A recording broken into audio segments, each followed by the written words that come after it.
2015년에 시카고에서 이런 사건이 있었습니다. 한 가정에 6살짜리 아이와 3살짜리 아이가 경찰과 도둑놀이를 하는데요. 이 6살짜리 형이 냉장고 위에 있는 총을 발견했습니다. 그래서 그 총을 가지고 내려와서 동생에게 겨누고요. 그 총에 방아쇠를 당겼어요. 그런데 그 총에는 정말 실탄이 장전되어 있었어요. 3살짜리 동생이 그 총에 맞은 겁니다. 병원으로 즉시 옮겼지만 그곳에서 죽고 말았습니다. 여러분, 이런 비슷한 일이 올해에도 있었습니다. 올해 4월 달에 휴스턴의 한 아파트에서요, 8개월 된 아기가 총에 맞아서 죽는 사건이 벌어졌습니다. 그런데 그 8개월짜리 아이에게 총을 쏜 사람이 누구냐면 3살짜리 아기예요.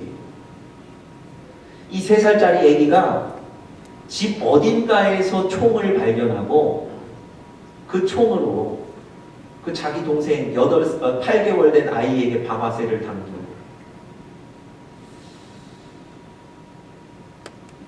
여러분, 두 사건 모두요, 조그만한 아이들에 의해서 일어난 사건입니다. 이 아이들이 자신들의 손에 총을 가졌는데 그 총이 얼마나 위험한 건지, 그 총이 얼마나 강력한 무기인지를 몰랐던 거예요. 손에 총은 가지고 있는데 그 총이 사람을 죽일 수도 있는 강력한 것이라는 걸 몰랐던 겁니다. 여러분, 자신이 소유한 것이 무엇인지를, 얼마나 강력한 것인지를 모를 때 이런 일이 일어날 수 있다는 겁니다. 여러분, 영적으로도 우리가 이런 실수하며 살아갈 수 있어요.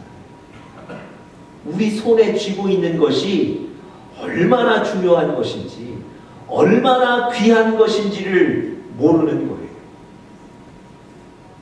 여러분과 저의 손에 영적으로 굉장히 강력한 무기가 들려져 있는데 그것이 무엇인지도 모르고요, 그것이 얼마나 강력한 것인지도 모르는 거예요. 결국 그것을 통한 하나님의 능력과 은혜와 도움은 경험하지를 못하는 거예요. 여러분과 저의 손에 들려있는 그 강력한 영적인 무기가 뭘까요? 여러분, 그게 바로 감사입니다.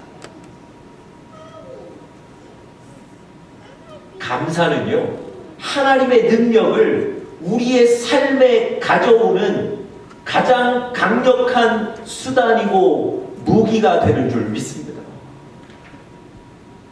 그 감사를 모르는 사람이 없어요. 그런데 감사가 얼마나 강력한지를 모르기 때문에 그 감사를 제대로 사용하지 못하고 살아가는 거예요. 여러분, 이 감사가 능력이라는 것을 알고 감사의 능력을 체험하며 살아간 한 사람이 있는데, 여러분과 제가 잘 아는 바울이라는 사람이 바로 그 사람입니다. 제가 설교를 준비하면서요, 과연 감사라는 단어가 어디에 많이 나오는가 제가 한번 검색을 해봤어요. 그랬더니 여러분, 바울이 쓴 서신서에 감사라는 단어가 그렇게 많이 나오더라고요. 어떤 학자가 이렇게 얘기합니다. 신약 성경에 나와 있는 감사 중에 70%가 바울이 쓴 서신서에 나와 있다는 거예요.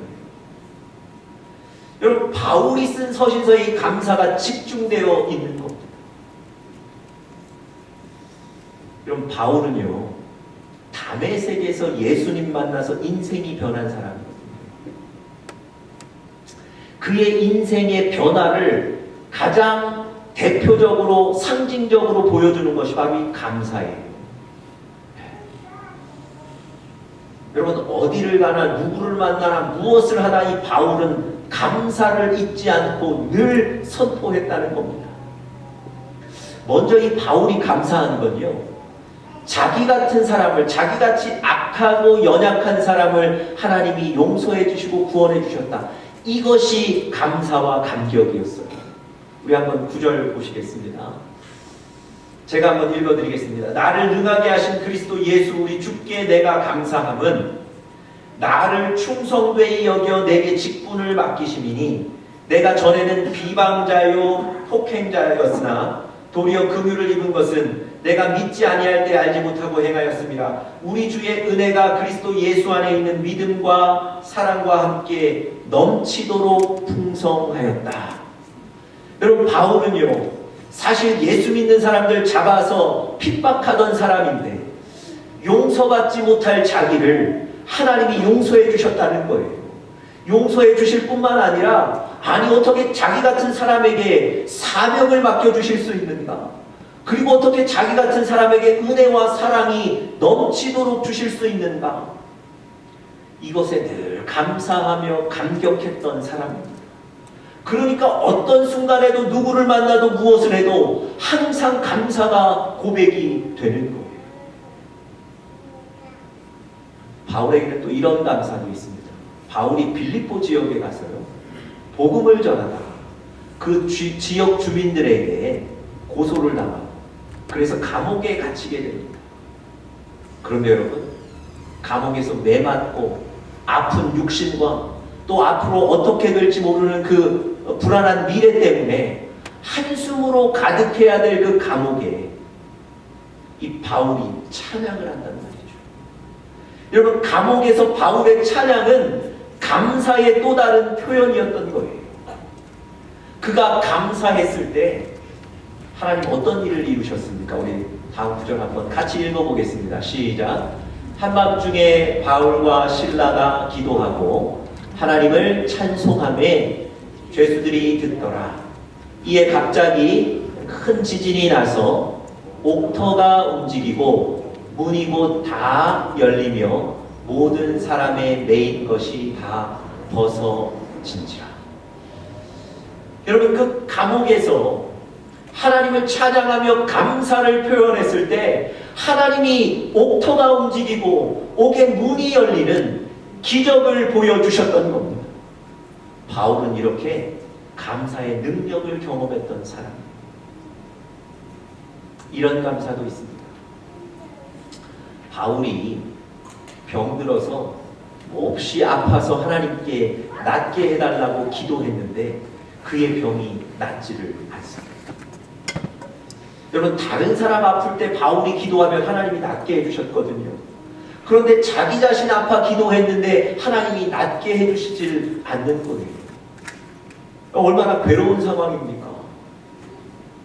그런데 말이죠, 바울이 이때 하나님의 은혜는 약한데 가장 크게 임한다는 사실을 깨닫고 그때 감사하며 찬양하게 되는 거예요. 오히려 자신의 지금 연약함이, 자신의 아픔이 하나님의 은혜를 불러오는 큰 수단이 된다는 걸 깨닫고 자기 자신의 아픔과 약함을 자랑하게 되는 거예요. 여러분, 바울이요 병이 낫지 않았는데 기쁨에 휩싸여 있습니다. 마음에는 평안이 가득해요. 어떻게 이럴 수 있었습니까? 감사가 기쁘게 만드는 거예요. 감사가 어려운 환경이지만 평안하게 만드는 거예요. 여러분, 바울은요 감사하고 그 감사의 능력을 경험했던 사람이기 때문에 그의 삶은 감사에 집중되지 않을 수가 없었던 거예요. 그의 삶의 태도는 감사에 집중되어 있었다는 겁니다. 어디를 가나 누구를 만나나 감사하는 거예요. 여러분, 이런 바울의 감사의 태도를 집약적으로 보여주는 한 구절이 있습니다. 한번 같이 보시죠. 데살로니가전서 3장 9절인데요. 우리 함께 읽어보겠습니다. 시작. 우리가 우리 하나님 앞에서 너희로 말미암아 모든 기쁨으로 기뻐하니 너희를 위하여 능히 어떠한 감사로 하나님께 보답할까. 어떠한 감사로 하나님께 보답할까?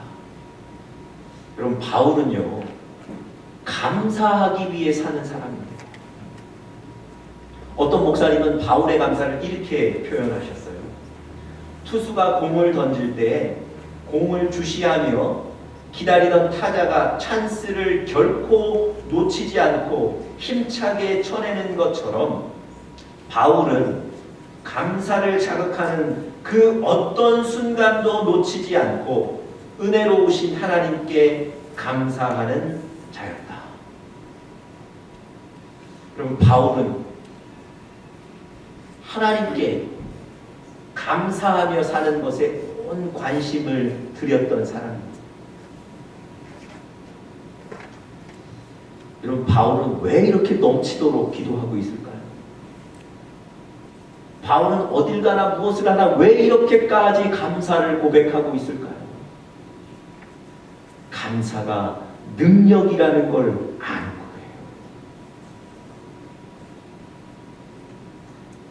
여러분, 하나님은 감사를 기뻐하시고요, 그 감사를 통해 하나님의 능력을 보여주십니다. 우리 사랑하는 영적인 가족들의 삶에도 바울과 같이 감사가 넘쳐나시기를 간절히 축복합니다. 오늘 우리가 역대하 20장 본문을 읽었는데요, 오늘 본문에서도 여러분과 제가 이 감사에 대한 교훈을 알 수 있습니다. 과연 오늘 본문 가운데 하나님께서 주시는 이 감사의 교훈 세 가지를 좀 살펴보면서 여러분과 저에게도 은혜가 되고 도전이 될 수 있기를 간절히 바랍니다.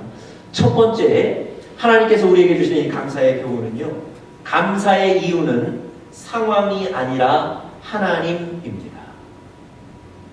감사의 이유는 상황이 아니라 하나님입니다.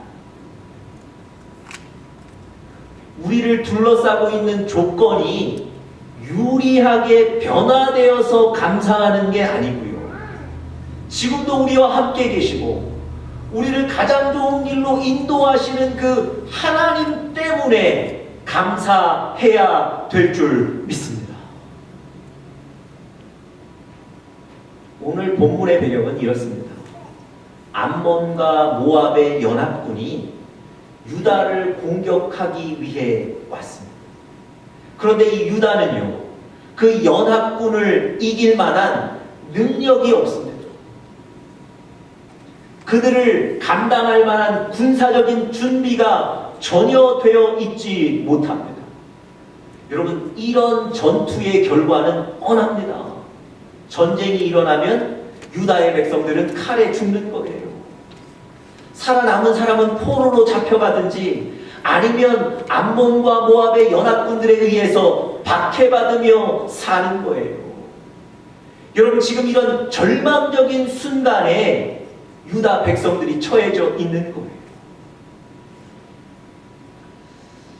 여러분, 그런데 18절, 19절에 보시면 우리의 생각과는 좀 다른 반응을 이들이 보이고 있습니다.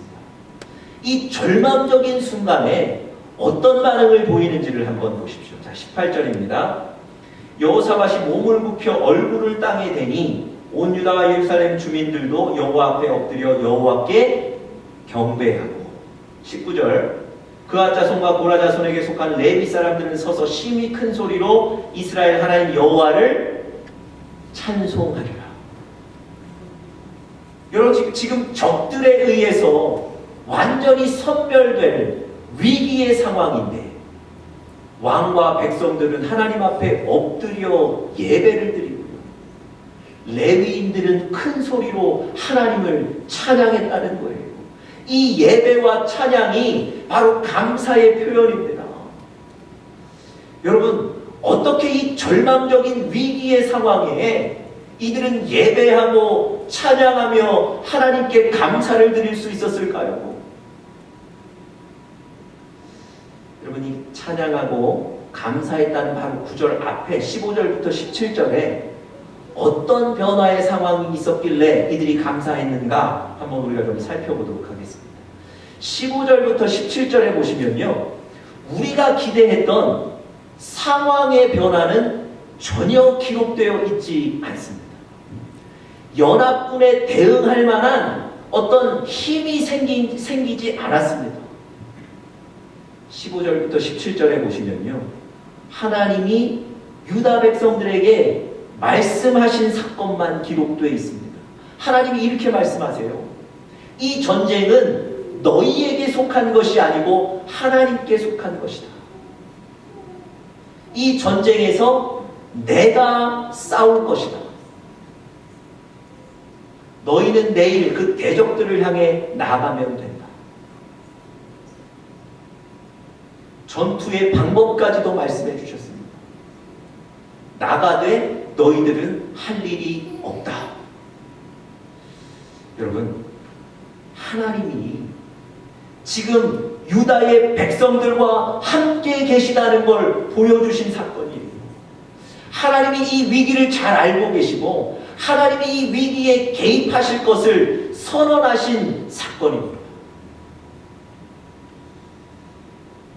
15절부터 17절에는 전혀 상황의 변화가 기록되어 있지 않아요. 그저 하나님의 말씀만 기록되어 있습니다. 이 말씀을 듣고 유다 백성들은 예배드리고 찬양하고 감사하는 거예요. 다시 말씀드리면 이 유다 백성들의 감사는 조건에서 비롯된 것이 아니고요, 나와 함께 계신 그 하나님, 나를 가장 좋은 길로 인도하실 그 하나님에 의해 비롯되어진 것입니다. 여러분, 하나님이 함께 하셔서 우리를 최선의 길로 인도하실 것이라는 그 믿음, 그 믿음으로 감사하시는 여러분들 되시기를 간절히 바랍니다. 조건과 상황이 유리해지면 감사하는 게 아니고요, 조건과 상황은 어떠하든지 지금 하나님이 나와 함께 계셔서 나를 가장 좋은 길로 인도하실 것이라는 그 하나님에 대한 믿음 때문에 감사하시기를 바랍니다. 그리고 신약에서는 바울이 감사의 사람이라고 제가 아까 말씀드렸는데요, 구약에서는 다윗이 바로 감사의 사람. 감사라는 단어를 검색해보면 시편에 그렇게 감사라는 단어가 많이 있습니다. 그럼 다윗이 한 번은 배반을 당하고 생명의 위협을 당하고 그래서 왕궁을 떠나서 도망간 적이 있습니다. 그리고 왕궁을 떠나서 도망갈 때 그동안 다윗과 친밀했던 사람들이 다윗을 다 비웃습니다. 여러분, 그런 절망적인 실망스러운 순간인데요, 이 다윗이 그 순간에 하나님께 감사합니다. 여러분, 어떻게 다윗이 그 순간에 감사할 수 있었을까요? 다윗이요, 그동안 문제만 바라보던 다윗이 하나님 바라보기 시작하니까 감사가 나오는 거예요. 어린 시절 양치던 목동일 때 하나님이 곰과 사자로부터 다윗을 구해주셨잖아요. 그 하나님을 생각합니다. 골리앗 앞에 섰을 때 자기의 작은 물맷돌로 골리앗을 넘어뜨린, 그렇게 만드신 하나님이 기억나는 거예요. 이스라엘 군사들 중에 아무도 골리앗 앞에 나가서 사람이 없는데 작은 다윗이 나가서 승리하게 만드신 그 하나님을 기억하는 거예요. 사울이 군사 3,000명 동원해서 다윗 잡겠다고 왔는데 그 가운데 다윗을 숨겨주시고 살려주신 그 하나님을 생각하고 바라보는 겁니다. 여러분, 다윗이 하나님 바라보니까 감사가 생기는 거예요. 다윗이 하나님 생각하니까 감사하게 되는 거예요. 여러분, 감사는 조건이 아닙니다. 감사의 이유는 바로 하나님이신 줄 믿습니다.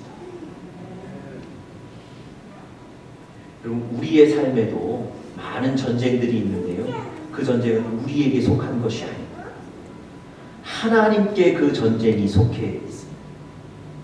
그래서 하나님이 여러분과 저의 전쟁에 작전을 세우실 것이요, 그리고 그 작전을 수행할 사람과 조건을 준비하실 것이고요. 하나님이 우리 대신 싸우실 것입니다. 여러분, 하나님께서 그 전투에서 우리로 하여금 승리하게 만드실 거예요. 하나님께 엎드려 기도하면, 하나님께 겸손히 도와달라고 간구하면 하나님이 여러분과 저의 인생을 지키시고 승리하게 만드십니다. 그 하나님 생각하시고 그 하나님 바라보시며 감사하시는 우리 사랑하는 영적인 가족들 되시기를 바랍니다. 두 번째로요, 오늘 본문을 통해서 하나님께서 우리에게 주시는 감사에 대한 교훈, 감사를 선포하며 살아야 합니다. 감사를 선포하며 살아야 합니다. 다시 본문으로 좀 돌아가시면요, 이제 하루가 지나서 그 다음 날이 됐어요. 하나님의 말씀대로 유다 백성들은 그 적진을 향해 나가기 위해서 그 다음 날 아침 일찍 모였습니다. 여러분, 아침 일찍 적진을 향해 나가려고 모인 사람들, 그 마음들이 어땠을까요? 그 전날 하나님이 승리를 주시겠다는 말씀 때문에 어제는 좀 담대했는데 하루가 지나고 나니까 또 불안한 거예요. 그러니까 여러분, 여호사밧 왕이 불안해하는 그 유다 백성들에게 20절에 이렇게 얘기합니다. 너희 하나님 여호와를 신뢰하라. 그리하면 견고히 서리라. 형통하리라. 여러분, 이 왕의 선포를 듣고 잠시 두려웠던 유다의 백성들이 다시 용기를 얻었을 거예요. 이제 여러분, 하나님 말씀대로 적진을 향해 나가면 됩니다. 그런데요, 오늘 성경에 보시면 바로 이 순간에 여호사밧이 유다의 백성들과 회의를 하기 시작합니다. 아니 여러분, 이 위기의 상황에 논의할 것이 무엇이 있겠습니까? 여러분, 그들이 논의했던 결과가 21절에 남아있어요. 그들이 무엇을 논의했는지 한번 보시죠. 21절 제가 읽어보겠습니다. 백성과 더불어 의논하고 노래하는 자들을 택하여 거룩한 예복을 입히고 군대 앞에서 행진하며 여호와를 찬송하여. 여러분, 그들이 그 위급한 순간에서 회의한 주제가 뭐였냐면 거룩한 사람들 모아다가 예복을 입히고 그들을 군대 앞에 세워서 찬양을 하며 나가게 만든다는 거예요.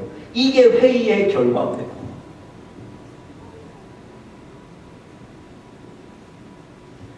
뿐만 아니고 그들이 찬송을 해야 되는데 어떤 찬송을 해야 되는지 찬송의 내용도 결정을 했어요. 21절 후반부에 보십시오. 찬송하여 이르기를 여호와께 감사하세 그의 인자하심이 영원하도다. 무슨 얘기입니까? 감사 찬양하는 사람들을 제일 앞에 세우겠다는 거예요. 지금 전쟁에 나가는데 감사를 선포하며 나가겠다는 거예요. 여러분, 이 위기의 상황에 왜 이런 결정을 하는 겁니까? 지금 전쟁이 시작되지도 않았고요. 전쟁이 시작되면 어떤 피해를 당할지도 모릅니다.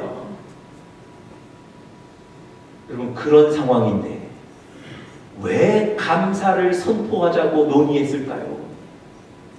여러분, 감사가 믿음의 표현이기 때문에 그렇습니다.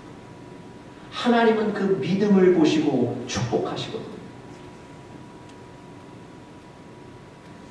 여러분, 그 전날 하나님이 약속하신 것을 이루실 것이라는 그 믿음의 표현이 바로 감사 찬양하는 거예요. 여러분, 꼭 기억하십시오. 감사가 믿음입니다. 제가 자주 이런 얘기 드렸지만 10명의 문둥병자가 예수님의 치료함을 받았어요. 다들 돌아갔는데 한 사람만 예수님께 감사 인사를 하기 위해 예수님께 다시 왔습니다.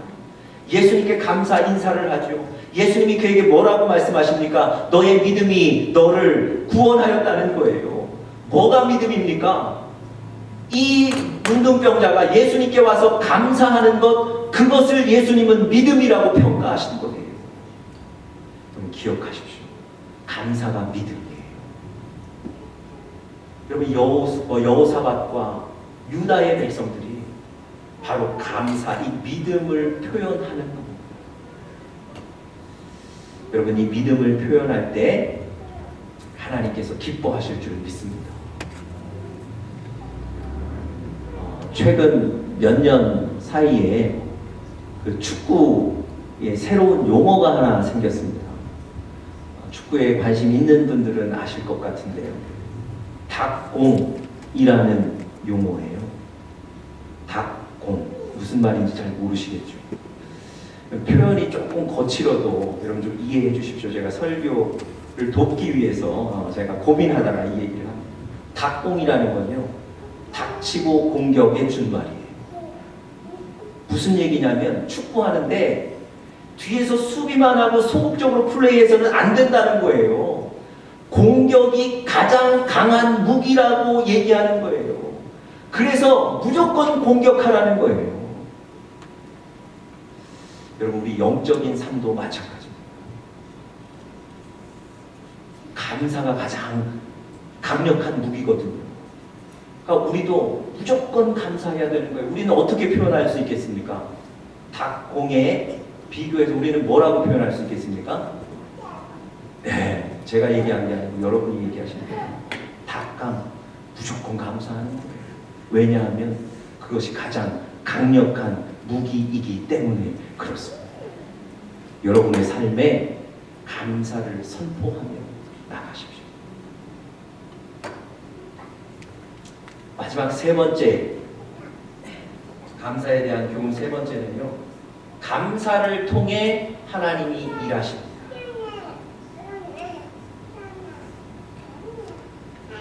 감사를 통해 하나님이 일하십니다. 하나님의 말씀대로 유다 백성들이 적진을 향해서 나갑니다. 22절에 적진을 향해서 나갈 때 어떤 결과가 생겼는지를 우리에게 설명해 주고 있습니다. 곧 암몬 22절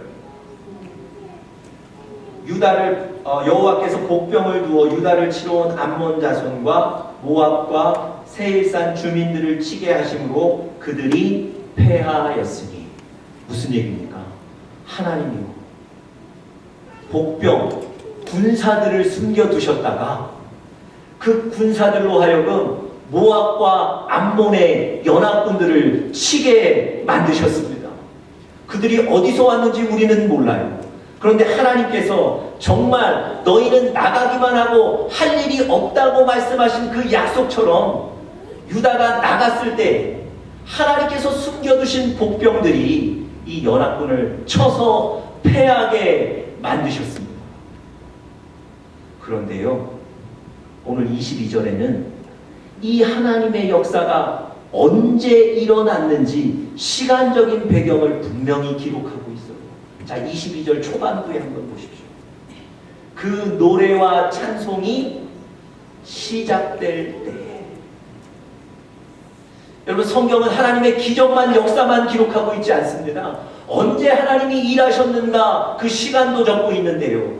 유다의 백성들이 감사 찬양을 드릴 때, 감사를 선포하기 시작했을 때 하나님이 일하기 시작하셨습니다. 여러분 그 어려운 중에도 감사가 선포될 때 하나님은 일하시는 거예요.